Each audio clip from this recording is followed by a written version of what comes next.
good, people? Back in another episode of the Foolish and Forgiving podcast with your host, Amber Parker. And the co-host, Destin Parker. What's going on, guys? How hey, everybody. Just to open this up, if y'all ever realize how hard it was to get this whole frame of reference set up, it was quite difficult. The struggle is so real. With shooting it at night. See, the second episode was shot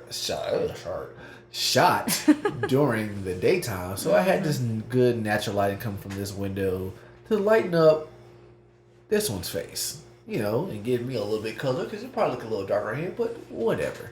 But now we're shooting this episode at nighttime. I got two good photography lights going up, but to get her. Here's the struggle, you guys. We're interracial. He's black, I'm white. Lighting is a struggle. Boy, if you try to lighten up one, you're going to darken the other. You darken the other one, you're going to lighten up the other one. It's like, oh. So it took us about an hour to get to here. Oh, boy. Then to get and the it's camera, probably still not perfect. But you know what? This is good. It's going to get... It actually is perfect, so whatever. Okay. Okay. Oh, I'll stop this thing. I will stop this. Okay. I take it back. Okay. All right. So what we're getting into there. Today. I can't talk today. Yeah, so last night, Destin and I watched a movie last night, and it was called 47 Meters Down, Uncaged. So real quickly, we are going to be diving into this.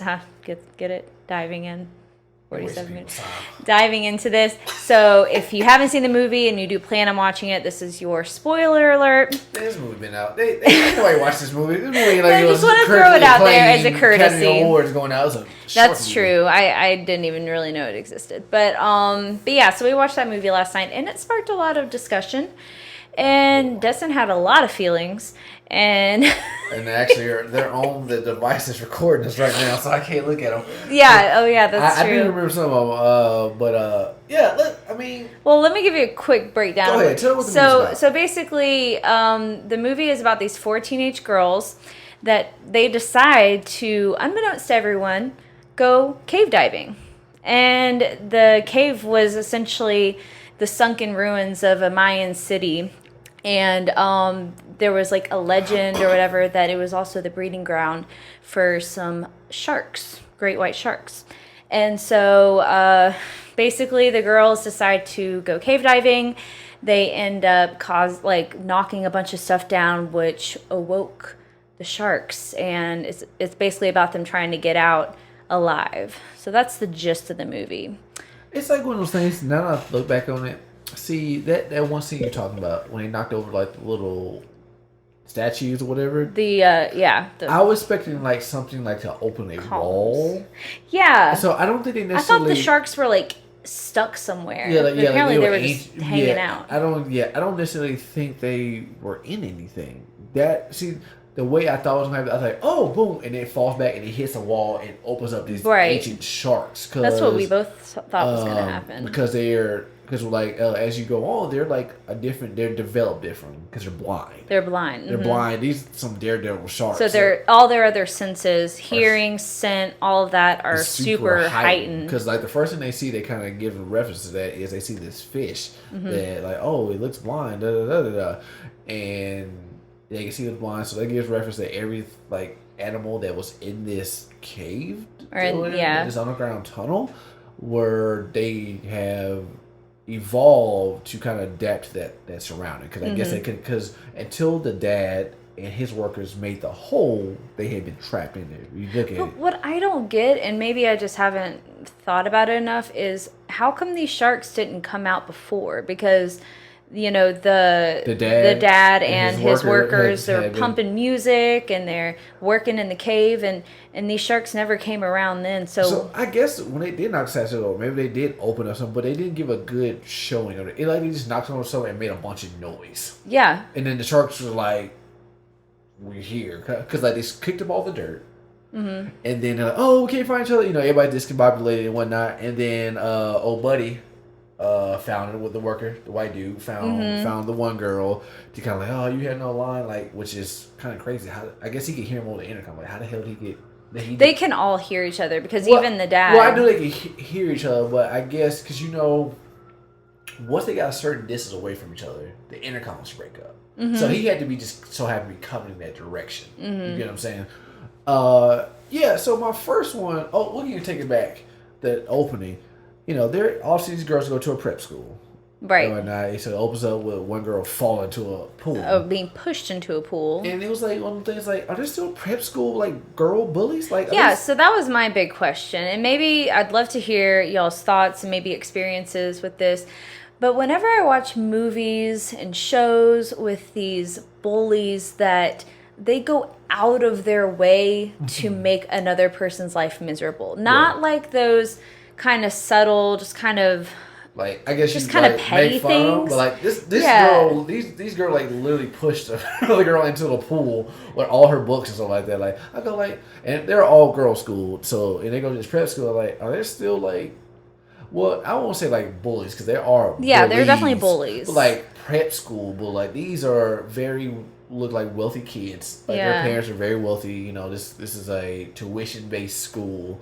And it's like that really pretty girl with the blonde hair, and she's like, are they still like prep school bullies? Like it's just weird for me because when I was in high school, we obviously had mean girls, but honestly, for the most part, they just stuck to themselves. Like if you like talk to them, they might give you a face, or they might even say something mean, but they're not like they're not going to go out of their way. Like they're not going to plot something to make someone's life miserable. Or like the cliche jocks who bully the nerd, and they tie him up to a pole and steal his clothes and leave. Like, I mean, there's those extreme examples. I see them all the time on TV and in movies. I'm like, does that actually happen in real life? Just because I've never seen it. Yeah, I've seen bullying, but not to those extremes. Not like that. Like, so I'm curious. Like that. But yeah. So you go through with the 4 girls. So there is 2 white girls, an Asian girl, and a mixed. I would say she looks mixed, but it looked like her mom was. I mean, she's supposed to be just a black character. Her skin's light skin, but obviously they came together, and now. I think they were both divorced. They're both divorced, but yeah, I'm not talking about them. Like, she's not. I don't think she's meant to be mixed, but she could be. She just like her mom. They don't reference the. I just thought she was black. Yeah. So 2 of the girls are siblings, which is the black girl and one of the white girls in this movie, and so they kind of have that. They're adjusting to their new, I guess. They don't really like each other in the beginning. The California lifestyle, because like they're on the coast. Well, so they end up, like you said, at the cave. It's supposed to be they supposed to go somewhere else, but they end up. Let's go to a watering hole that one of their friends was like. One of the dad's assistants took her there, which they're about the same age or whatever.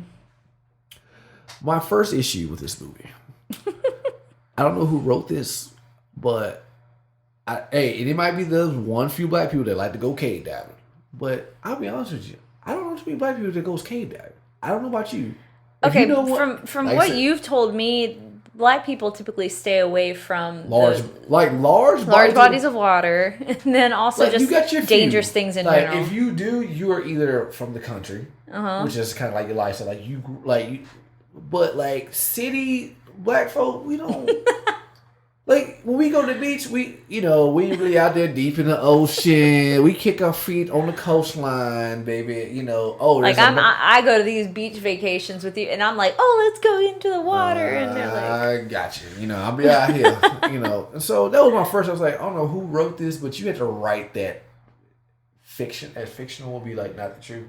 Yeah, fictional is not true. Yeah, you had to write this fictional black girl who said, let's go deep cave diving underwater. Like, this is swimming. Like, you need snorkels and the whole gas, like the air tank. To be fair, she was hesitant at first. She got she got talked into it. And then she. That still ain't true. They still ain't real. Because you ain't talking to no. Baby, I got this. I just got my hair done too. And she has some braids too. Yeah, but she also you could tell she's been surrounded probably mostly by those type of girls, like the preppy. Probably mostly white girls. Man, so she's probably got that mentality of carpe diem.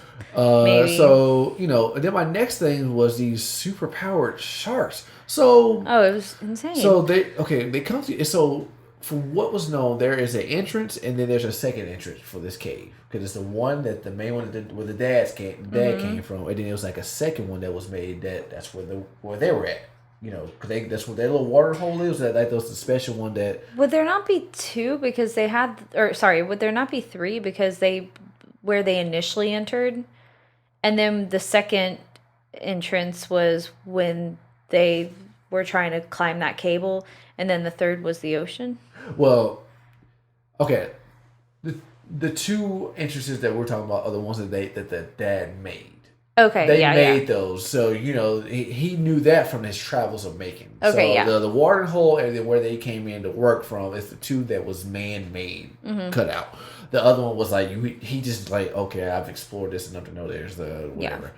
All right, so throughout this movie, so after the sharks are now a part of the storyline, like they're hunting these girls. They're hunting these girls. You know, you can't really make a sound or whatnot, or these like they killed that dude straight off the rip. He was talking to the girl and came to scoop him up. That was the first step. Yeah, and so they're swimming, they're trying to evacuate, and these sharks are like, boom, they're like everywhere. So let's say you make it to another chamber of let's say the tunnels. The tunnels go far and wide like a maze. And say you squeeze like a little slither hole that only you can fit through to get to the other side.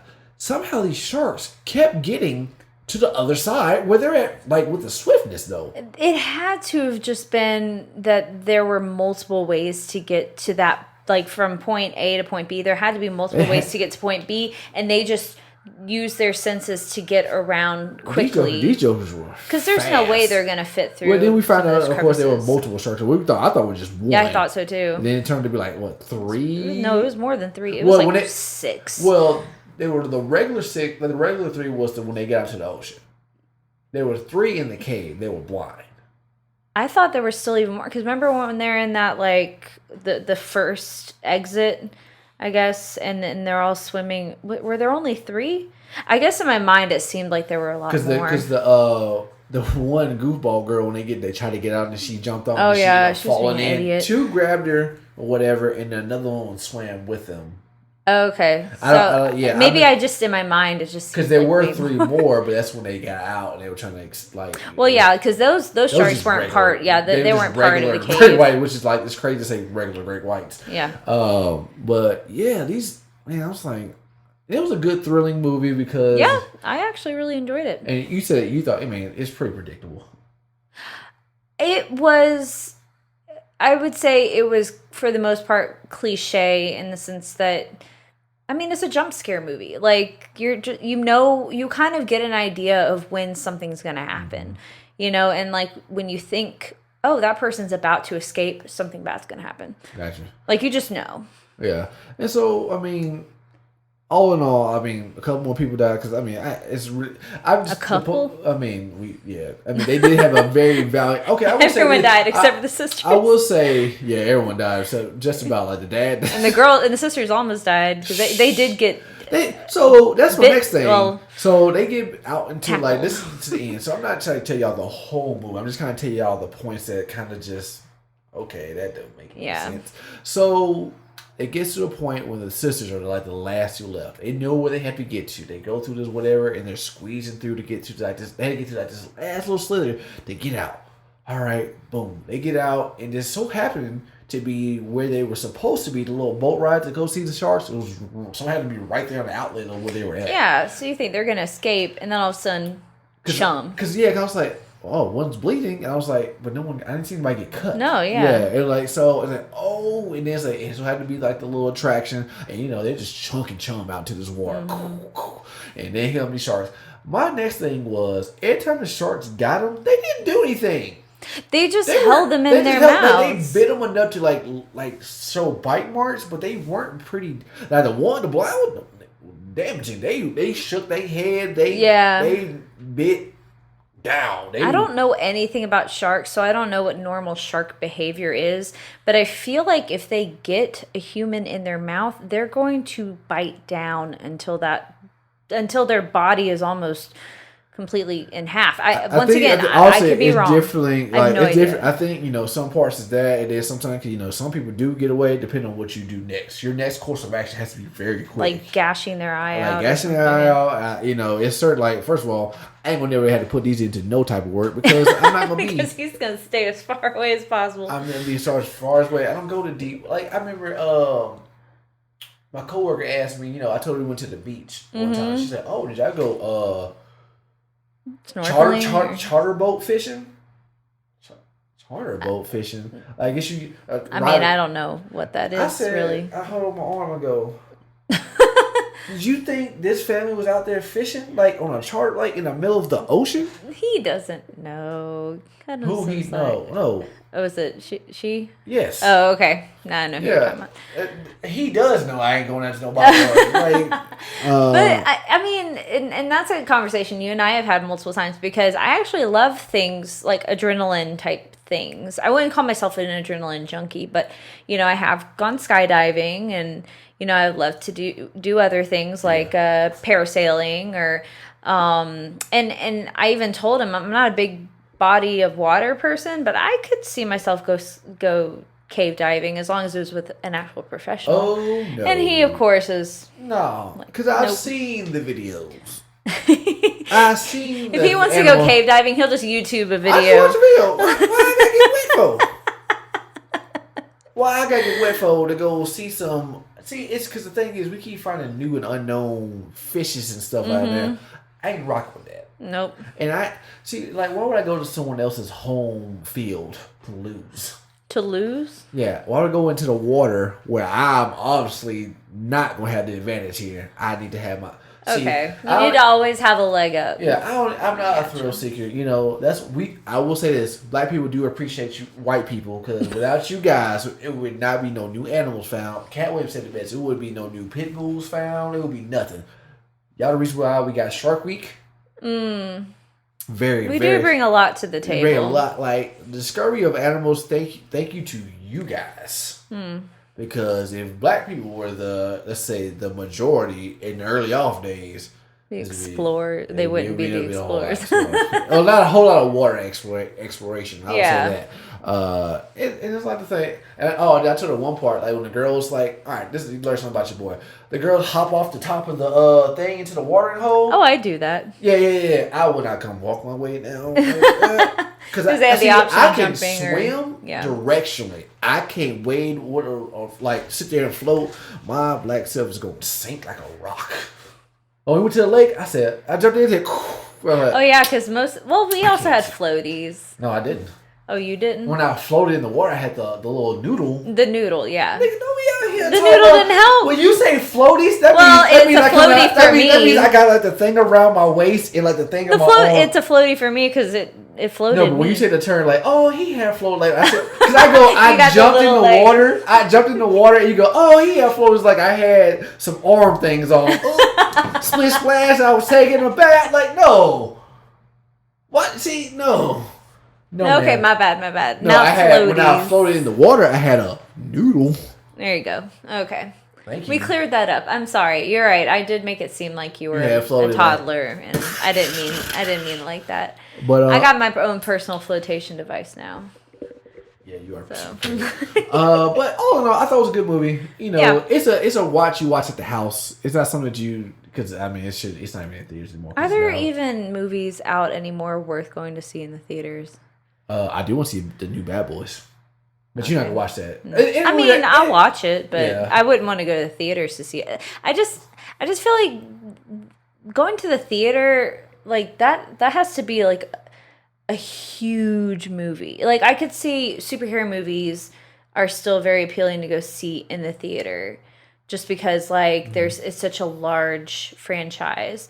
But I feel like most movies, I'm like, oh, I want to watch that. I can wait until it's on Expedite or Netflix or Hulu or whatever. Not a lot of people knew their first term you just said. Oh, that's what we used to watch. Yeah, but before we get into our next topic, go ahead and do your little spiel, but I'll let you do the whole breakdown. What breakdown? Please don't remember to Oh, subscribe. yeah. You do it. You're good at it. Oh, you got it. Okay, well, if you guys wouldn't mind giving us a like and to subscribe to our channel, whether you're watching it on YouTube or listening to it on a podcast app. And yeah. Oh, and drop a comment if you have something you want to say. Leave comments about your boy and then, hey, about this girl over here, whatever, you know. But let's take a break. We'll be right back. Yeah. And we're back. Back with the Foolish and Forgiving podcast. So, Amber, we went to dinner earlier this evening and we got to talking. I don't know how we got to this, how we got to the point of my unfolding. Your spiel. My spiel. What were we talking about? Do you know what how were I we got talking about? But I guess I have to start. So, I think I was discussing or relaying to you how, we're talking about stress.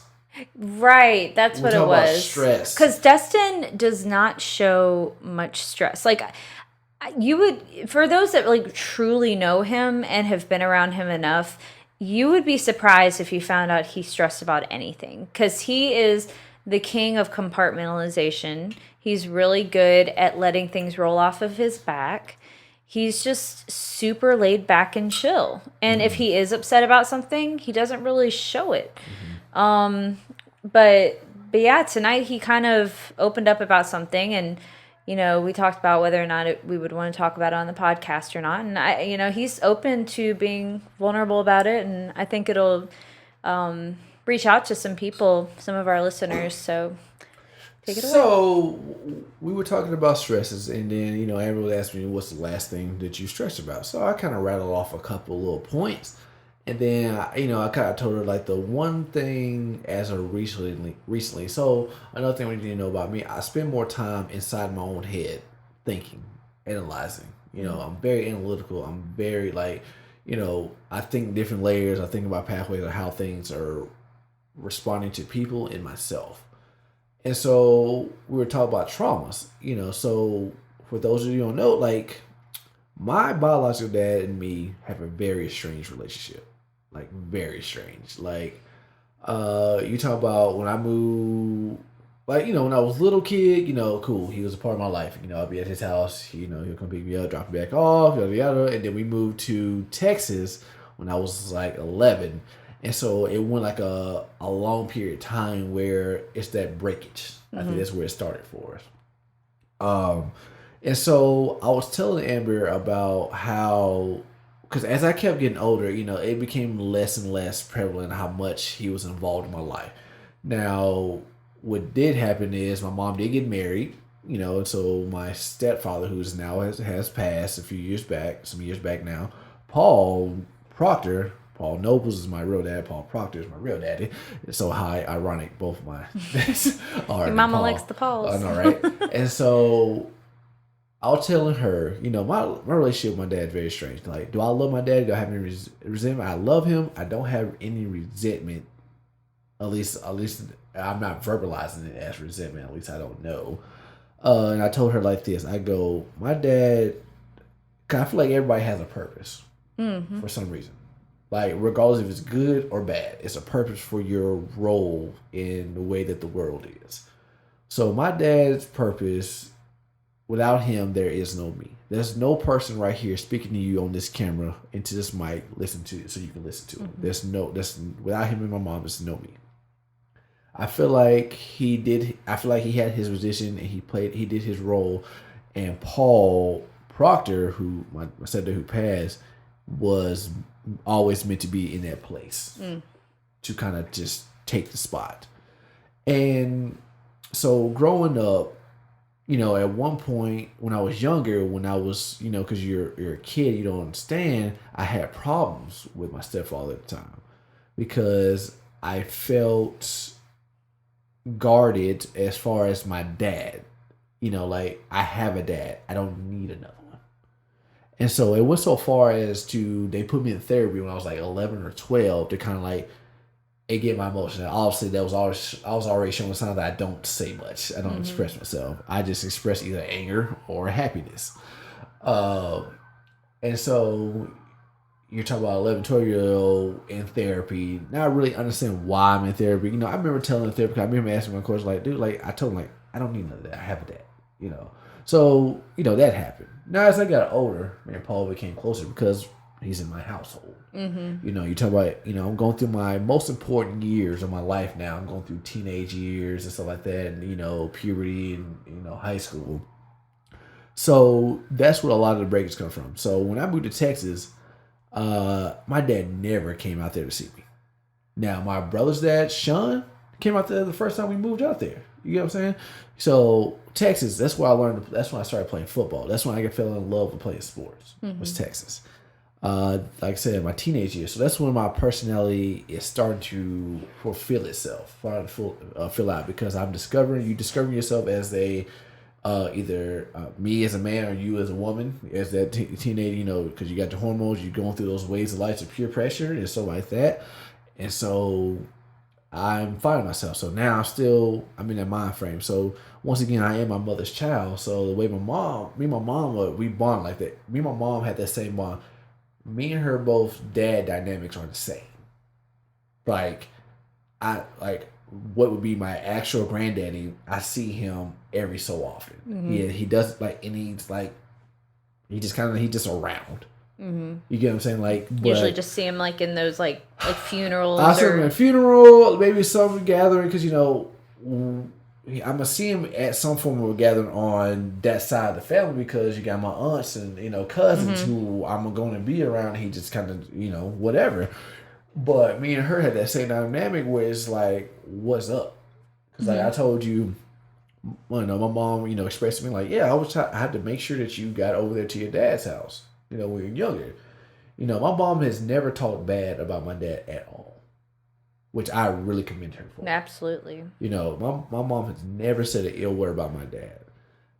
She rather let me find out about him than to talk about him, which I get that. Any parents out there, save all that messy stuff for, any separated parents or co-parents, save that messy stuff for someone else. Don't let the kid feel that feelings, because you caused a different type of trauma. So pretty much just keep that short. From what I've looked at it analytically, my dad has been a part of my life when I'm in proximity of him. So, I go those years where I'm going through middle school, I'm in high school and stuff like that. I came back this way to Huntsville around my junior year. Then I started, I didn't play football my junior year because I was in that transitional period and stuff like that. I played my senior year in high school at Lee. And then, him and it's my stepmother at the time, they're coming to my games. They're around me. I went over his house, Christmas, he got me something like that. But then it still was never that connecting bond between me and my daddy. He's never corrected that. And it was I think you asked me a question, do you feel like you should reach out to him? And I was like, I don't have that driving need to. And so now that I am 28 years old, I am a expectant father. I have, as of the last couple of weeks, reflected on it, not in the form of will I be a good dad. I have no doubt that I'll be a good dad. I'll be a fine father. I have no issues with that. Where I've been having my issues is am I set up correctly? Am I responding correctly to what my situation is with my father? Yeah. My mom has asked me questions are you okay that your dad doesn't hit you? Because she asked me, did he hit you up on your birthday? No. Did he text you or something to check in on you? Nah. I had I go and then I start going back in my head of the memories I have about him. I'm talking about those standout memories. Your dad probably did something for you. You go, you can recollect it. So,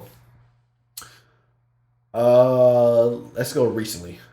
The most recent was he brought me furniture to Jacksonville when I was living down there, because they had came to visit. They had came to Jacksonville because my stepmother's dad was having his birthday party. You're talking about the most recent interaction? No, I'm just talking about what I mean. Not mean going to see them. I mean about poignant memories in my mind where that you came out of your way to do something for me.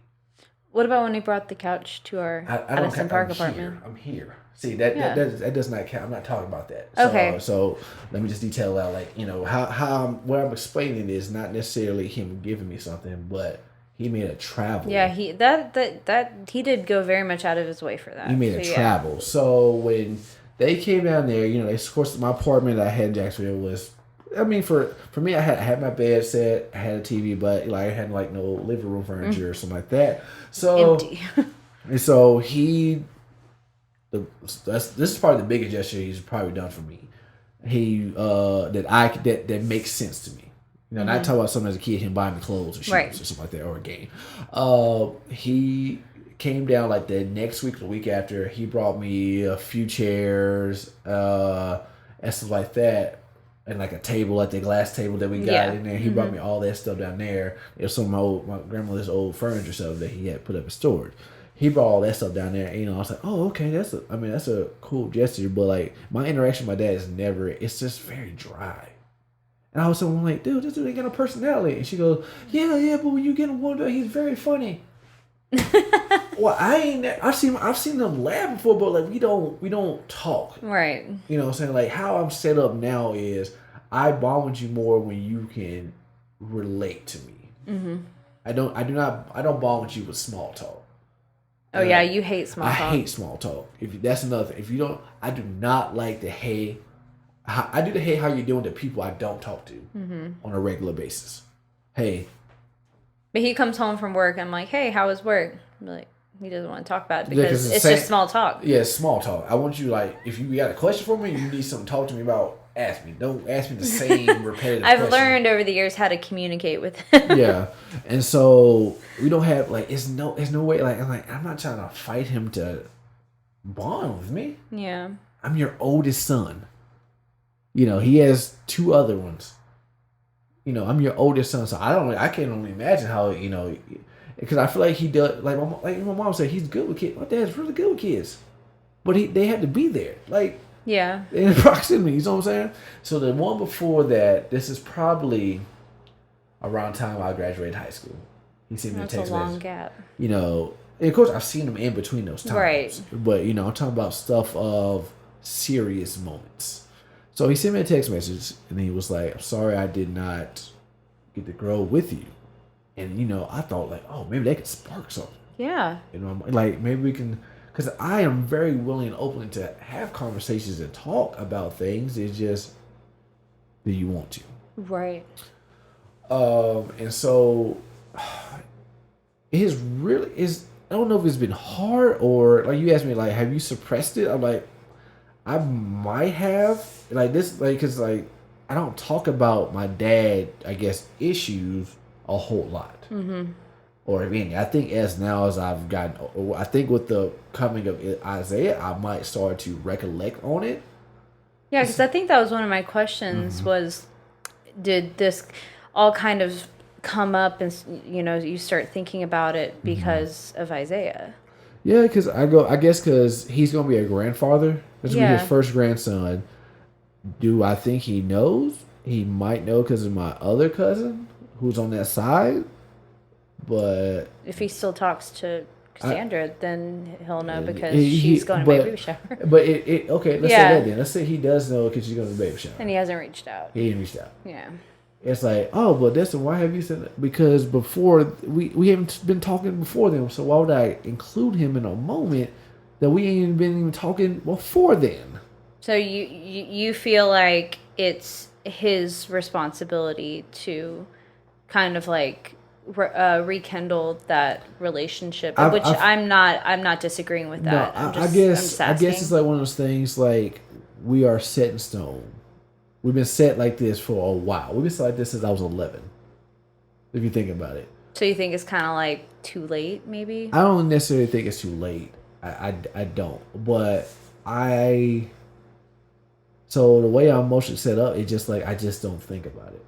Not because I'm pressed. I just don't think about it. It's like one of those things where I have an estranged father, and that's what it is. And I kind of just understand it. And you just understand it, and you kind of just accept it. I've accepted it at 11. I accepted it at 11. I did, like, you know, and so, and I guess that goes back to, like, my mother, you know, we learned from my mom. So anytime something, like, my mom's something like, yeah, you know, it might have been times I could not have eaten something just to give you, you want to make sure your son. No, that probably ain't all the time, of course. Or she would go without to make sure me and Sean had something. But she never, the stoic like poker face that I showed. Like I don't. I always keep it mild. I'm very mild mannered. For the most part. It's just like, and people think like, oh, I just can't see because you never put me in a situation where I have to react to you in a different way than being mild mannered. I'm always gonna be cordial to you as long as you do it the same thing. You're mild mannered or an entertainer. Yes. There's no middle. True. Yeah. I Unless, agree with that. Yeah, unless I'm pissed off, I guess. But Well, that's very like it's only a few people out here that can push my buttons to that far. Well, of course, because I live with them. But I'm one of the chosen few. Yeah, because I'm one of the people like I tell you, like I think I learned at an early age that me expressing myself has gotten me nowhere. Now a lot of people be like, that's unhealthy. At this moment, it's like I am who I am. I said that on the last podcast, but by no means do I not. Do things get to me? Yes, but do I let it like consume me? No. I guess because I've had different situations where I had to compartmentalize the situation to get myself out of the struggle. Because I guess I just seen like where having emotions at that time frame has taken down the wrong tunnel. Taking you down, not you, but taking people down the wrong tunnel sometimes. Yeah. That's what I'm viewing. Yeah. Not what everybody else is. And so I guess I look at that trauma of him not being there, and it just makes me. I told you, like I get to that mode where I strive to outdo what you're not being a part of. Like I'm going to be something without you being a part of me. So it's almost kind of like you're having to prove yourself to him. No, I think I had that issue far as my mother being, and we can sort of like this. So my mother's been, good, but I think in my own self for like a couple years back where I felt like I've been my mom proud. Because I did not graduate college. I graduated high school, but I didn't graduate. I went to a little bit of college, but it just wasn't for me. Yeah. And I didn't say it outwardly, because that's just not something I do. But like I went through a time frame where I was like, I don't know if I'm making my mom proud, but over the last few years, my mom is like, I guess she's got responsibility. Other people like yeah, I am entertaining or something like that, but I'm for the most part, and so is Sean. Like Sean's entertaining, he might go a little bit wild, but for the most part, we're good kids. Yeah, we're good. We're good boys, or however you want to say it. We're not in trouble for nothing or something like that, and we pretty much upstanding people.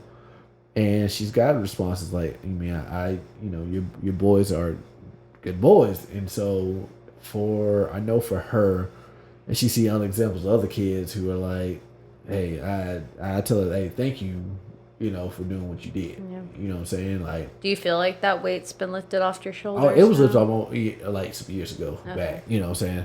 Because I guess I think once I started, when I got down to Jacksonville, I'm living. That's my first on my own apartment. This is 23 or 24.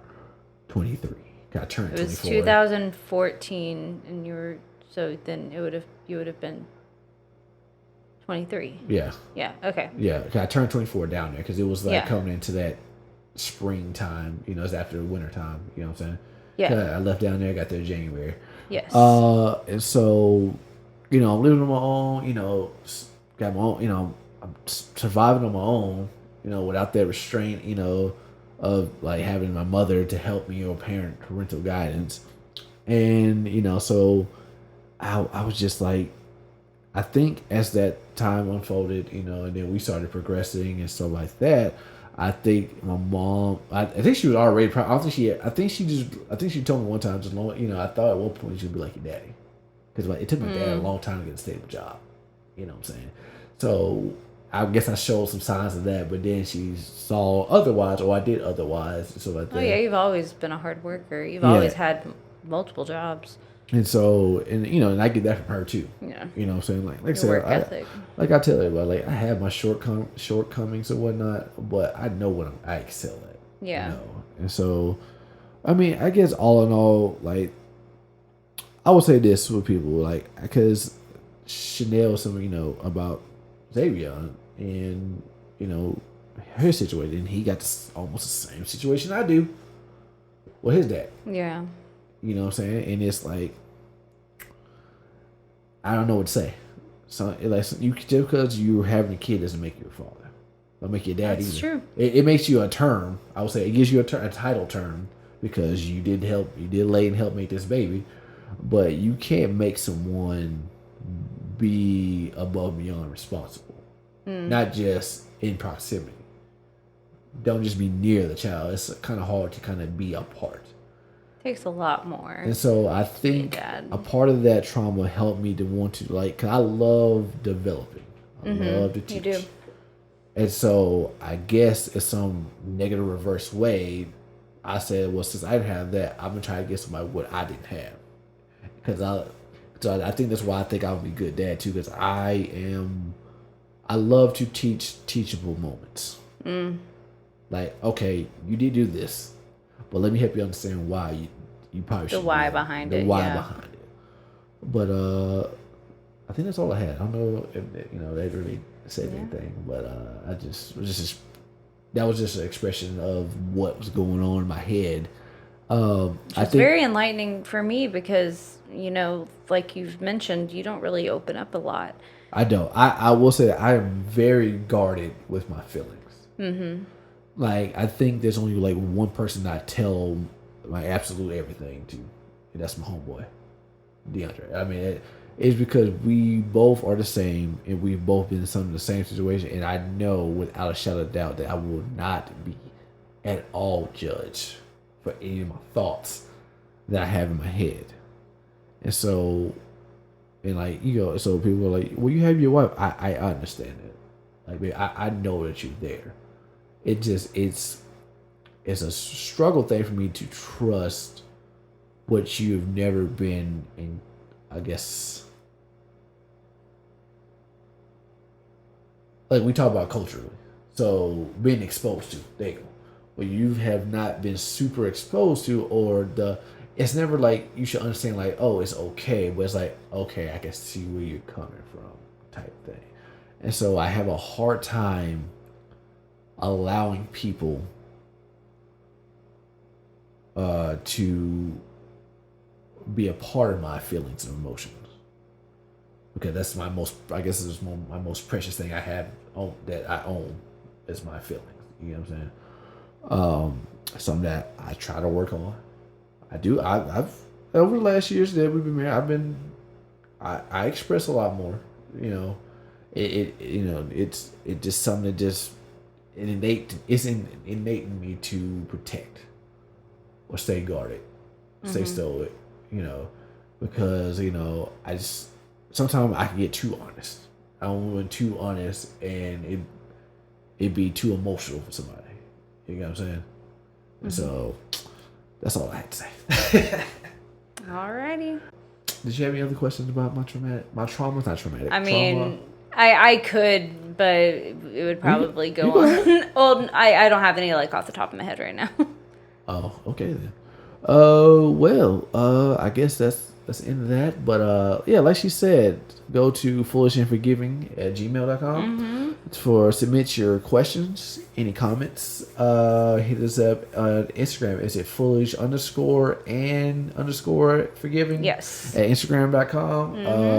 Hit us up on our personal pages when we share this video. Amber Parker and Destin Parker, and then the Foolish and Forgiving page on Facebook. Please like that page, and also leave comments there too. You got anything else? I don't think so. I think you handled it all. I think I did. I think I did pretty smoothly. I think, but without a shadow of a doubt, this has been Destin Parker, And this is Amber Parker. and Foolish and Forgiving, guys, and we out. Bye. Lucky, lucky, lucky me.